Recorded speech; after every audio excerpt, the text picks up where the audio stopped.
If you've ever looked into doing finger exercises before, or if you've ever done traditional lessons with a piano teacher, you may have come across some really complicated finger exercises, emphasizing the wrong thing, and you can actually even hurt yourself. If you struggle with getting your fingers to do things and your hands get tired, your fingers get tired, you can't seem to be able to play all the keys in succession that you want to be able to play or play fast, the first thing you need to be doing is making sure that your technique is on point. Developing a consistency with the weight in which we play the keys, avoiding tension so that we're relaxing while we play. Already you might be thinking, this sounds like the opposite of exercising something, and that is the point. The way we get better, the way we get faster is to relax. If you don't know what good technique is, how to play properly, how to sit properly with good posture, and what exercises and what images to think of in your brain while you're playing in order to healthily play those keys, then you need to check out my coaching session I did last year. It's in the Vault. So the coaching session Vault. So when you become a member, you not only get access to all current and future coaching sessions, you also get access to all the replays. If you haven't already done it, I so recommend that you do it, because there's so much information in there of how to play correctly. So here it is in the simplest way.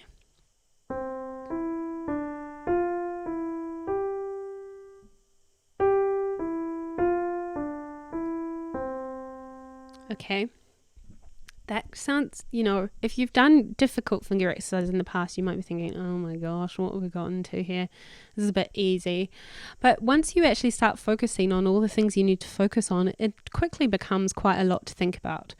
So it's not impressive, but that's not the point. The point is that we're working on our posture, we're working on our the weight and the tone and the separatedness between the notes, and also our technique.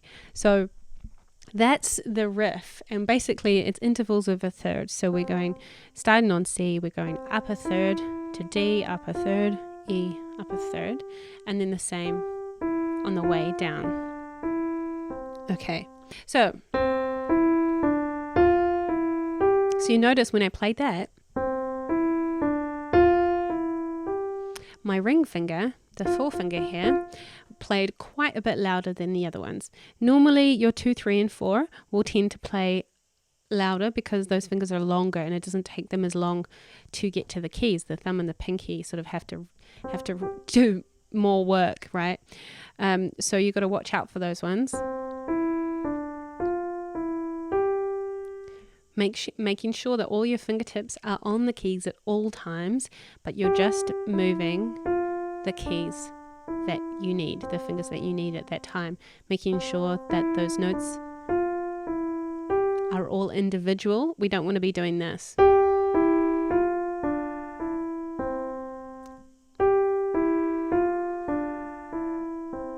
Can see how the notes were sort of bleeding into each other and I was holding them through. So I want to make sure those are nice and individual. Once you've got all that, we want to do the same thing with the left hand.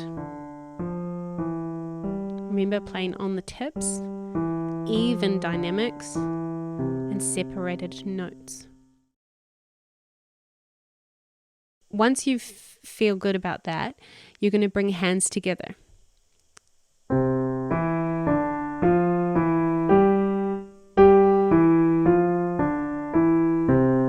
Okay, remembering all those things. Dynamics are consistent, all the fingers are on the keyboard, and we are separating each note. Now, make sure that our pinky isn't floating when it's not in use, because that's a really common thing. I actually struggle with this a lot and have to really put it back down every now and then. Instead of going both ascending and then both descending, we're going to start doing this in contrary motion. Contrary, or to be contraire, means to disagree, right? So your hands are disagreeing by going opposite ways. So your right hand's going to ascend, your left hand's going to descend, or descend. I always say descend, descend, descend. Okay. Probably too fast, right? We want to do it nice and slow.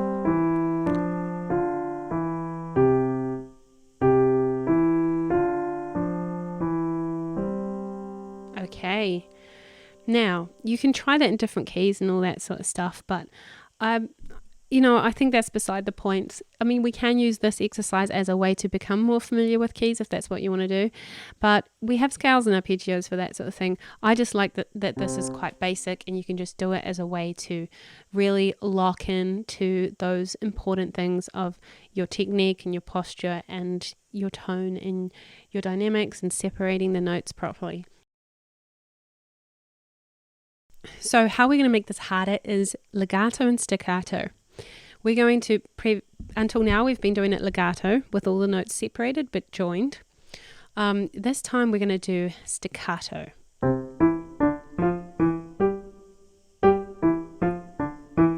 Now the challenge with this is to keep your fingertips on those keys.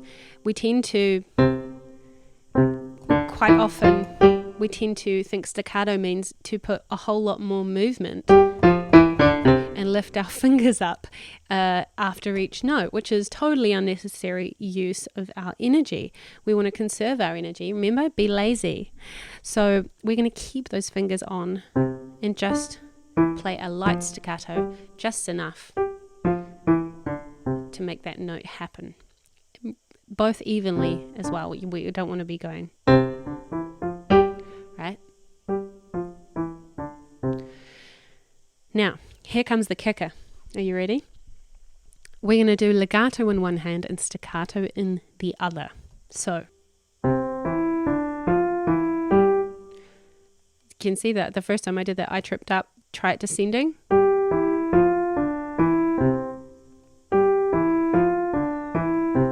Now, I really have to have my wits about me to do that properly, because what I tend to do is go, when you're focusing on the staccato, you start to hold notes in the other hand.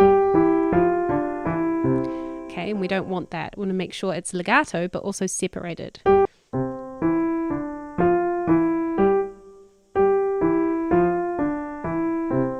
Okay, we're going to go contrary motion now. Staccato in the left hand, legato in the right hand. Whoa.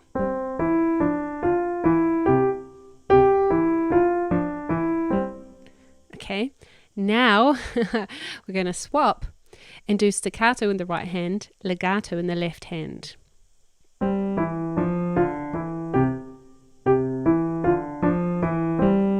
Now, you might find one is easier. For me, I find this easier. All you have to do is watch, listen to yourself. It's not about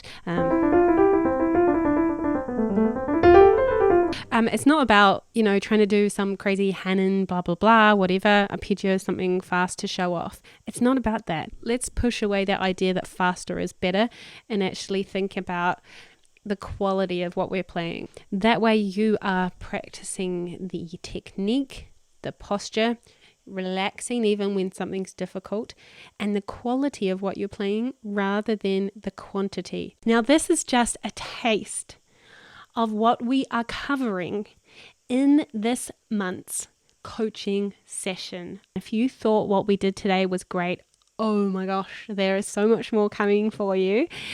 We're going to be talking about more tips how to limber up not just this area, but your whole arm and body to do a body. We're going to be looking at proper technique for arpeggios, Alberti bass, things like that a lot better.